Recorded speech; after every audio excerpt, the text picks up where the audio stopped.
आपका अपना देविंदर सिंह चावला। आज मैं फिर आपके सामने आया हूँ एक नया वीडियो लेके। इससे पहले जो मैंने वीडियो बनाया था उसमें मैंने आपको प्रोसेसिंग टाइम के बारे में बताया था कि कनाडा का जो टूरिस्ट वीज़ा उसका प्रोसेसिंग टाइम क्या है, तो उसका आपको कैसे फ़ायदा मिल सकता है। और उसमें जब आप अपनी एप्लीकेशन लगाते हैं तो प्रोसेसिंग टाइम से आप क्या क्या चीज़ नोट कर सकते हैं और उसके हिसाब से अपनी फ़ाइल बना सकते हैं। तो उसके ऊपर आप लोगों के बहुत अच्छे व्यूज़ आए, उसके लिए आपका बहुत बहुत धन्यवाद।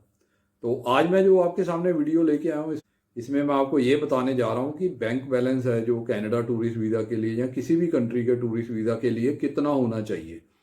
क्योंकि मेरे को काफ़ी लोग फ़ोन करके या मेरे ऑफिस में आके या मेरे को कमेंट्स में ये पूछते हैं कि बैंक बैलेंस कितना होना चाहिए। तो चलो हम अपना वीडियो शुरू करते हैं। जैसे मैंने आपको बताया कि इस वीडियो में मैं आपको बैंक बैलेंस के बारे में बताऊंगा।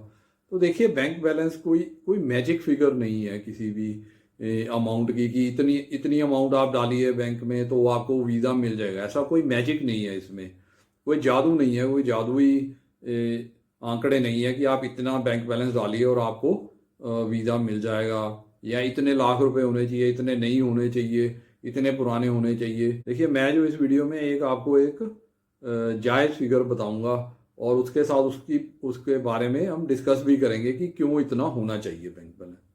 तो इसमें मैं आपको 6 पॉइंट्स बताऊंगा। उन 6 पॉइंट्स को जान के आप अपना बैंक बैलेंस उतना मेंटेन कर सकते हैं, अपनी बैंक स्टेटमेंट उस हिसाब से बना सकते हैं। तो जो पहला पॉइंट ये है कि जो आपका बैंक अकाउंट है, पहले तो आपके पास बैंक अकाउंट होना चाहिए। अगर आप जॉब करते हैं या कुछ काम करते हैं, कोई भी काम करते हैं, एग्रीकल्चर करते हैं, तो या आपका कोई बिजनेस है, छोटा मोटा बिजनेस है, या कोई भी आप काम करते हैं, आप फ्रीलांसिंग करते हैं या कोई सर्विस सेक्टर में आप काम करते हैं, तो आपका एक बैंक अकाउंट होना चाहिए। तो बैंक अकाउंट क्या है कि आपके पास पुराना बैंक अकाउंट होना चाहिए, बिल्कुल नया बैंक अकाउंट नहीं चलेगा। अगर आप आज ही बैंक अकाउंट खुलाएंगे और उसमें जल्दी से आप पैसे डालेंगे और वो आप वीज़ा फाइल में लगा देंगे तो उसका आपको बेनिफिट नहीं मिलने वाला।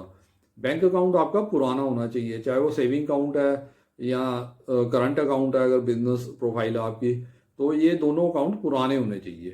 तो इस चीज़ का आप ध्यान रखिए, नए बैंक अकाउंट की आपको उतनी वैल्यू नहीं मिलेगी। तो चलो हम अब चलते हैं दूसरे पॉइंट पे।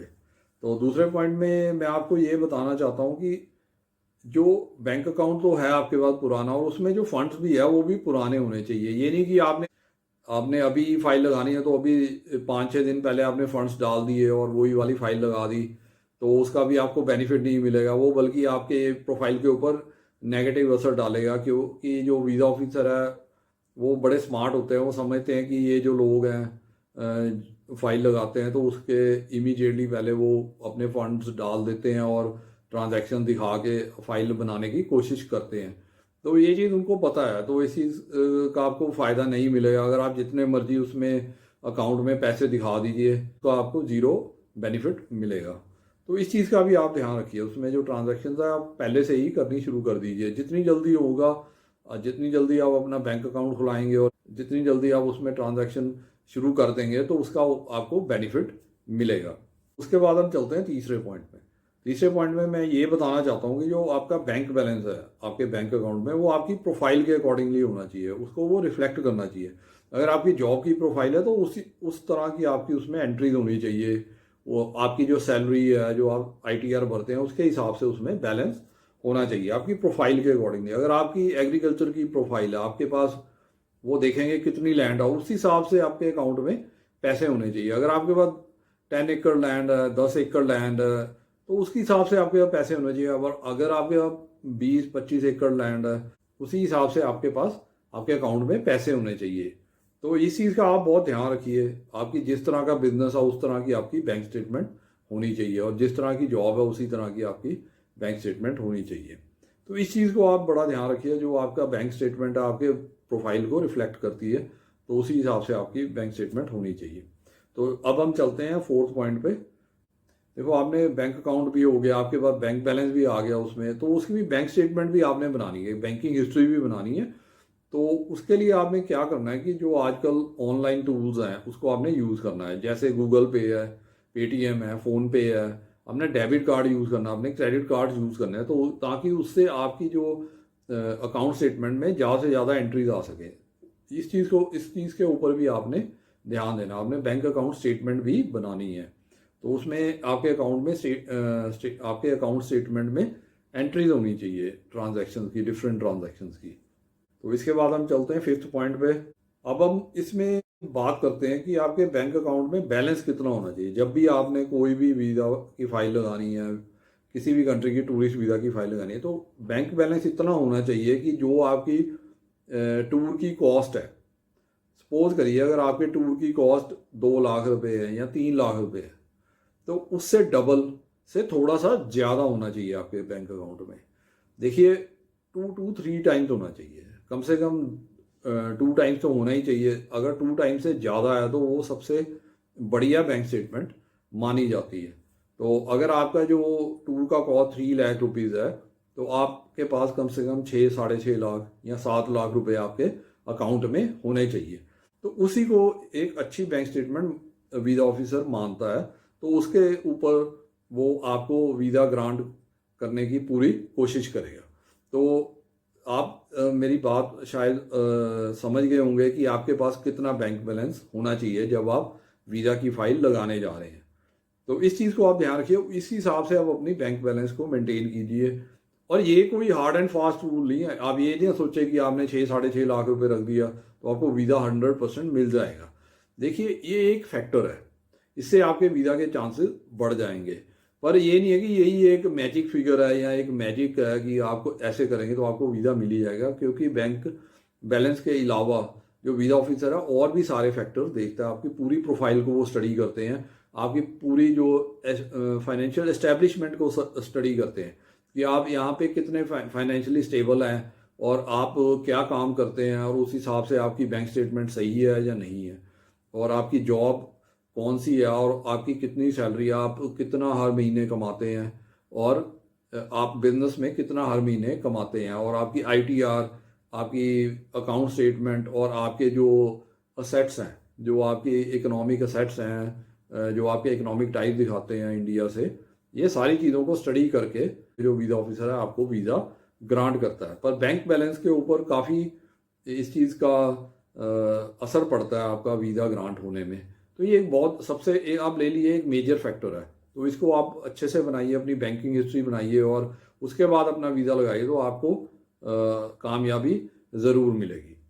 तो इसके बाद हम चलते हैं 6th पॉइंट पे। तो 6th पॉइंट में मैं ये जो इसी पॉइंट में भी मैंने डिस्कस किया कि कोई ऐसी मैजिक फिगर नहीं है, कोई ऐसी नहीं है कि मैं आपको ये अमाउंट बताऊं तो आपको जो है वीज़ा 100% मिल जाएगा। तो वो आपके प्रोफाइल के ऊपर डिपेंड करता है कि आपके पास कितना बैंक बैलेंस होना चाहिए और उसको आपने कैसे मेंटेन किया है, ये भी बहुत मैटर करता है। आपने अगर आपके अकाउंट में पैसे धीरे धीरे आए हैं तो वो सबसे अच्छे आपके बैंक बैलेंस के लिए कारगर होंगे, और उसी के बेस पे आपको वीज़ा मिलेगा। अगर आपने एकदम से डलवाया तो उसके कारण आपको वीज़ा नहीं मिलेगा।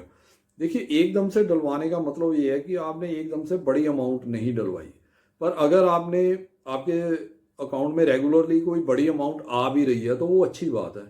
पर एकदम से जैसे पिछले 5-6 महीने से कोई बड़ी अमाउंट नहीं आई तो फिर आपने एकदम से 5-6 लाख इकट्ठे डलवा दिए तो उसका आपको नुकसान होगा।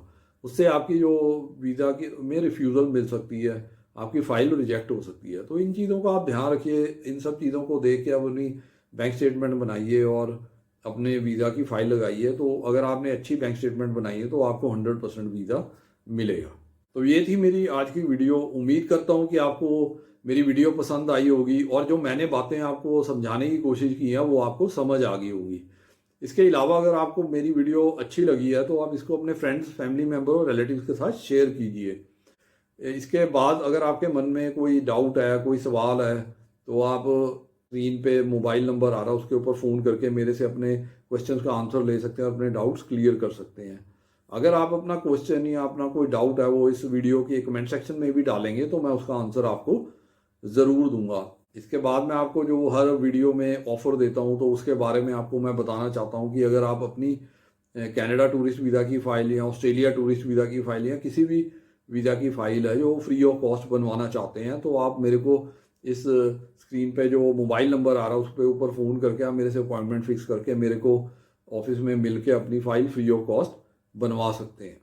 अगर आप मेरे वीडियो पे आज पहली बार ही आए हैं तो आप इस चैनल को सब्सक्राइब कर दीजिए, ताकि आपको मेरे नए वीडियो की जो नोटिफिकेशन है और इन्फॉर्मेशन है टाइम टू टाइम मिल सके। इसके बाद मैं आपको बताना चाहता हूँ, जैसे मैं हर अपने वीडियो पे बताता हूँ कि मैंने आपके लिए ये बुक लिखी है, जिसमें मैंने सारे आपको डॉक्यूमेंट्स बताए हुए हैं कि कौन कौन से डॉक्यूमेंट लगाने हैं, और उनका स्पेसिमन भी दिया हुआ है, सैंपल सारा कुछ दिया हुआ है, जिसको आप देख के अपने आप अपनी फाइल बना सकते हैं। किसी एजेंट या कंसल्टेंट के पास जाने की जरूरत नहीं है। इस बुक की कीमत है सिर्फ 450 रुपये, 450 रुपीज़ ओनली, जो आप मुझे पेटीएम या बैंक ट्रांसफ़र से या गूगल पे से भी भेज सकते हैं। और जैसे ही आपकी पेमेंट मुझे मिलेगी तो मैं आपको ये जो बुक है आपको आपके एड्रेस पे कोरियर या रजिस्टर्ड पार्सल के थ्रू भेज दूंगा।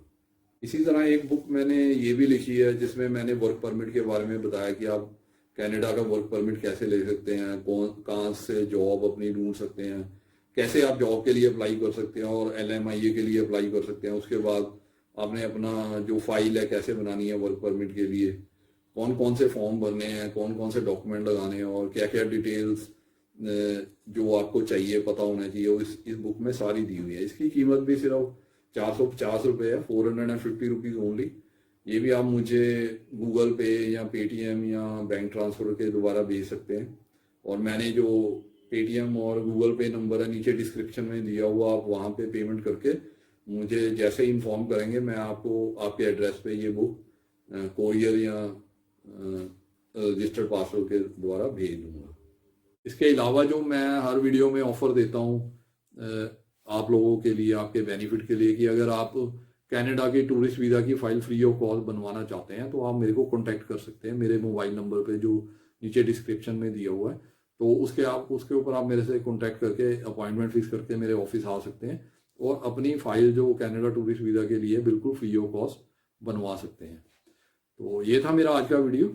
Okay, bye.